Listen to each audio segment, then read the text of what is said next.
रूस और Ukraine war को जल्द से जल्द खत्म कराने की कोशिश में दुनिया के दो नेता सबसे आगे दिख रहे हैं। एक प्रधानमंत्री नरेंद्र मोदी और दूसरे फ्रांस के राष्ट्रपति इमैनुएल मैक्रोन। पीएम मोदी की कूटनीति और पुतिन से उनकी दोस्ती का असर ही है कि रूस ने यूक्रेन के 2 शहरों में सीज फायर का ऐलान किया। रूस के सीज फायर की पूरी कहानी देखिए इस रिपोर्ट में।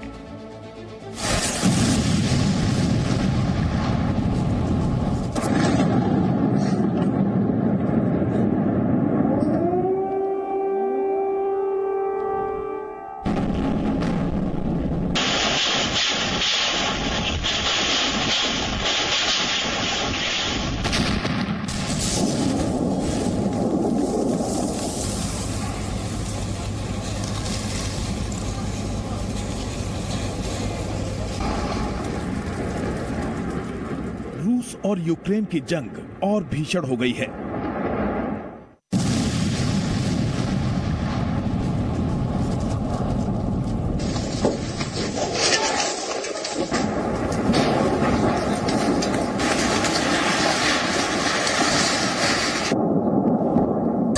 पुतिन की सेना 10 दिनों से यूक्रेन पर लगातार बम बरसा रही है।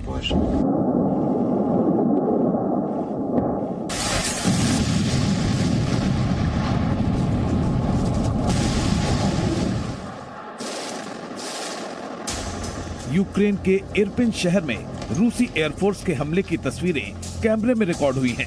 ब्लास्ट के बाद इलाके में धुएं का गुबार देखा गया।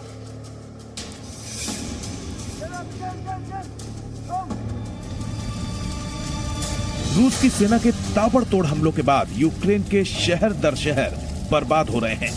पूरा का पूरा इलाका खंडहर में तब्दील होता जा रहा है।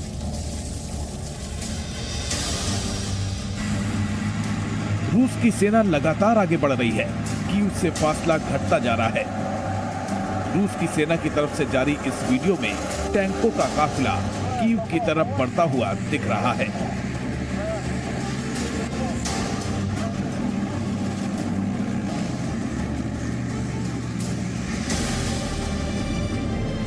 रूस की सेना के हमलों के बीच यूक्रेन की सेना भी पलटवार कर रही है।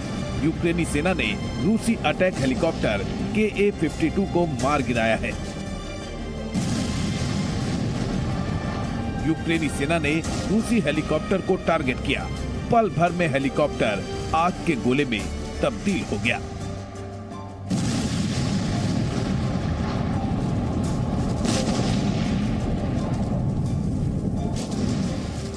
यूक्रेन के कीव क्षेत्र में भी हमले में रूसी एयरक्राफ्ट तबाह हो गया है। यूक्रेन के स्थानीय लोग भी रूस की सेना का विरोध कर रहे हैं।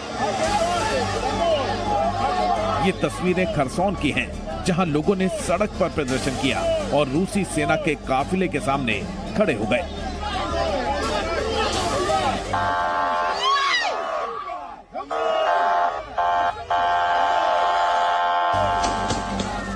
यानी जंग के 10वें दिन लड़ाई और तेज हो गई है।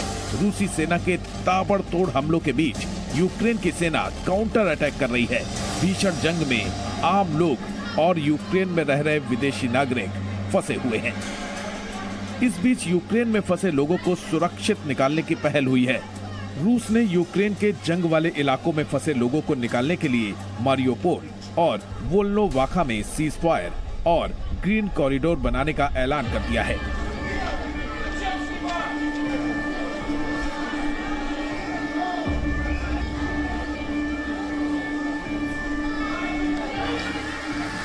सवाल यूक्रेन में फंसे भारतीयों को निकालने का था, इसलिए पीएम मोदी ने मोर्चा संभाला। उन्होंने 2 बार रूसी राष्ट्रपति व्लादिमीर पुतिन से बात की।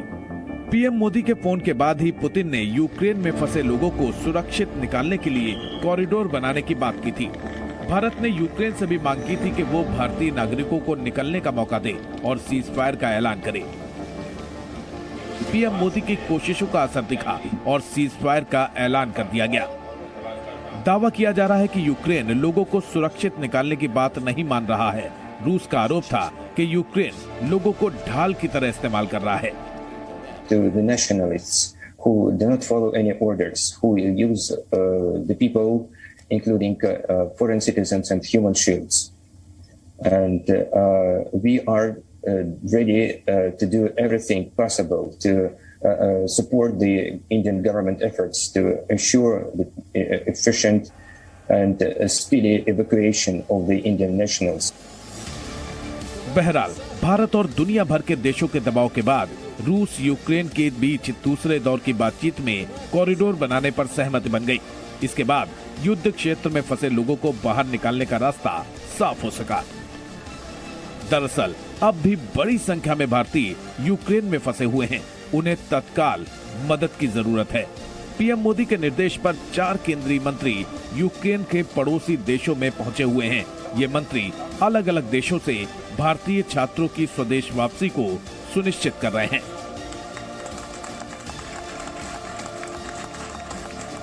यूक्रेन से सुरक्षित निकलकर आ रहे छात्र मोदी सरकार की तारीफ कर रहे हैं। पोलैंड के ज़ीशॉ में जी न्यूज के editor in chief Sudhir Chaudhary ने भारतीय छात्रों से बात की तो उन्होंने बताया कि तिरंगे ने कैसे उनकी जान बचाई। युद्ध क्षेत्र से बाहर आ चुके भारतीय छात्र अपने साथ हुए बर्ताव की भी गवाही दे रहे हैं। छात्र बता रहे हैं कि उनके साथ किस तरह भेदभाव किया गया। तो ये जो मेरे साथ मेरे यंग दोस्त हैं, ये खार्किव से आए हैं और खार्किव वो जगह है जहां पर सबसे भीषण लड़ाई इस समय चल रही है।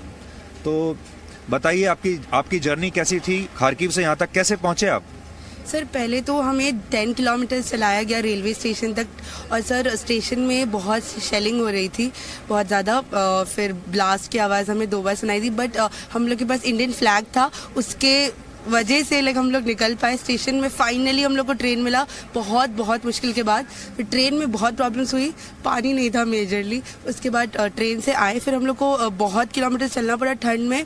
पोलैंड में बॉर्डर पे बहुत प्रॉब्लम हुआ, पोलैंड के बॉर्डर में बहुत इंडियंस के साथ बहुत अजीब सा ट्रीटमेंट हो रहा था। डिस्क्रिमिनेशन हो रहा था? हाँ, इंडियन डिस्क्रिमिनेशन हो रहा था। कहाँ पर? पोलैंड में हो रहा था? पोलैंड के बॉर्डर पे, बोडोमिरेज में। तो कौन कर रहा था? यूक्रेन के लोग लोग कर रहे थे। हाँ। तो डिस्क्रिमिनेशन इंडियंस के साथ यूक्रेन के जो बॉर्डर पर जो उनकी फोर्सेज हैं वो कर रही हैं। जी सर। पर आप ये भी कह रहे हो कि हमने तिरंगा दिखाया और हमें जाने सर वो खार्किव में हम लोगों ने किया था। हम लोग के पूरा इंडियन यूनियन जो हमारे हेड थे उन्होंने इंडियन फ्लैग रखा था, जिसकी वजह से हमें एंट्री मिली रेलवे स्टेशन में, हमें जाने का रास्ता मिला 10। आप कैसे आए? सर बहुत कठिन परिश्रम रहा यहाँ तक आने का। हम हॉस्टल से निकले थे और जस्ट निकलते ही बॉम्ब शेलिंग होने लग गई, मिसाइलें गिरने लग गई। रेलवे स्टेशन किसी तरह हम पहुँचे, बट हम हमारी टीम से पूरे अलग हो चुके थे। हम 2 फ्रेंड ही थे और वहाँ पे अनाउंस हो चुका था कि 6 बजे तक अपने अपने सेफ हाउस चले जाओ, बट हम पहुँच नहीं पाए। हम बहुत डर गए थे, पेरेंट्स बहुत परेशान थे, फ़ोन नहीं लग रहा था, फ़ोन बंद हो चुका था। फिर कैसे ही करके लवीव तक आए और लवीव से फिर पोलैंड बॉर्डर तक पहुँचे। फिर वहीं पे भी वही हाल है कि ये यूक्रेनियन आर्मी जो थी हमारे को आगे बढ़ने नहीं दे रही थी, वहीं पे रोक दिया। हमारे को पहली प्रेफरेंस यूक्रेनियन को ही दी जा रही थी। हम वहीं पे 6 घंटे तक बॉर्डर पे ही खड़े रहे ठंड में, -8 डिग्री सेल्सियस। फिर कहीं ना कहीं पोलैंड बॉर्डर तक पहुंचे, फिर इंडियन एम्बेसी का सहारा मिला और अभी अब हम बिल्कुल ठीक है। सबसे प्राउडी मोमेंट हमारे लिए वही रहा है कि हमारी गवर्नमेंट हमारे लिए आई है यहाँ पे और हमें एविकेशन के लिए हमारी जो प्रोसेस उनका रहा है काफ़ी, हम इससे सबसे ज़्यादा सेटिस्फाइड हम यहाँ पर आने के बाद हुए हैं। भारतीय छात्र मोदी सरकार की कोशिशों की तारीफ कर रहे हैं और उनकी बात सरकार तक पहुंचाने के लिए जी न्यूज का शुक्रिया। तो जो बाकी देशों के जो लोग थे वो उनका रेस्क्यू कैसे हुआ? वो लोग क्या कर रहे थे? क्या उनकी सरकारें भी उनको लेने के लिए आई थी? उनके लिए भी कोई अलग इंतजाम हुए थे? वो लोग क्या कर रहे थे जो दूसरे देशों के छात्र थे? सर बाकी नेशनलिटी के जो लोग थे वो बच्चों का तो आई डोंट थिंक सो कि उनके गवर्नमेंट उन्हें रेस्क्यू करने के लिए आए थे, पर हाँ इंडियन गवर्नमेंट बहुत अच्छा अरेंजमेंट करी है हमारे लिए। बट बाकी आई डोंट थिंक सो, क्योंकि यूक्रेन अपने अकॉर्डिंग वो लोग खुद अपना देखेंगे कि वो लोग को कैसे कहाँ सेटलमेंट होना है। और सर आपको थैंक यू, क्योंकि आप लोग जी न्यूज़ को बहुत thank you sir. Sudhir sir आपको थैंक यू, क्योंकि आप हमारे पास खुद चल के आए, हमारा ओपिनियन जाने, हमारा पर्सपेक्टिव जाने, तो उसके लिए thank you so much to you. Thank you so much. Thank you sir. मैं जी न्यूज़ को बहुत थैंक यू कहना चाहता हूँ, क्योंकि इतने हमारे पास आपको सर थैंक यू बोलना चाहता हूँ। इतनी बुरी स्थिति में भी आप भी हर जगह जाते हैं और हर जगह कवरेज करते हैं। देखो हमारा चैनल हमेशा आप लोगों के साथ है और हम इतनी दूर से चल के इसीलिए आए ताकि आप लोगों से हम लोग मिल सकें, आपका भी मनोबल ऊपर रहे। और आपकी जो कहानी है वो भी मतलब जैसे कह रहा था मैं कि किताब लिखने वाली कहानी है ये, तो ये लोगों तक पहुंचनी चाहिए कि हमारे देश के जो छात्र हैं वो बहादुर भी हैं, वो अपने देश से प्यार भी करते हैं और वो इतनी हिम्मत भी रखते हैं कि ऐसे युद्ध क्षेत्र से खुद अकेले अपने दम पर चलकर आ गए। तो ये एक बहुत बड़ी बात है। बिल्कुल सर, और आपके लिए भी सर वेदर कंडीशन यहाँ से वहाँ से यहाँ पर आना आपके लिए भी मेरी तरफ से तो बिल्कुल big clap to you sir कि आप यहाँ पर आए हैं हमारी रिपोर्टिंग के लिए सर। और बिल्कुल हम जो कि जी न्यूज़ पे हमारा भरोसा इसलिए क्योंकि वो सच दिखाता है, इसीलिए हम भी आपके पास में आए हैं कि हमारे भी सच पहुँचे। बट जो है कि हम काफ़ी सेटिस्फाइड हैं सर कि आप यहाँ पर आए हमारे लिए। हमारा काफ़ी बिल्कुल जो आपने बात कही कि हमारा मनोबल बढ़ता है, बिल्कुल हमारा मनोबल बढ़ा है आपसे मिलने के बाद में। अब लगता है कि हाँ कि कोई इंडियन है हमारे साथ में कि जो हमें लेके जाएगा वापस। Very good, thank you so much guys and my best wishes to all of you. जल्दी से अपने अपने घरों में पहुंचिए, अपने परिवारों के साथ पहुंचिए। द वर्स्ट इज ओवर, अब सब इसके बाद अच्छा ही अच्छा होगा। Thank you, thank you, thank you.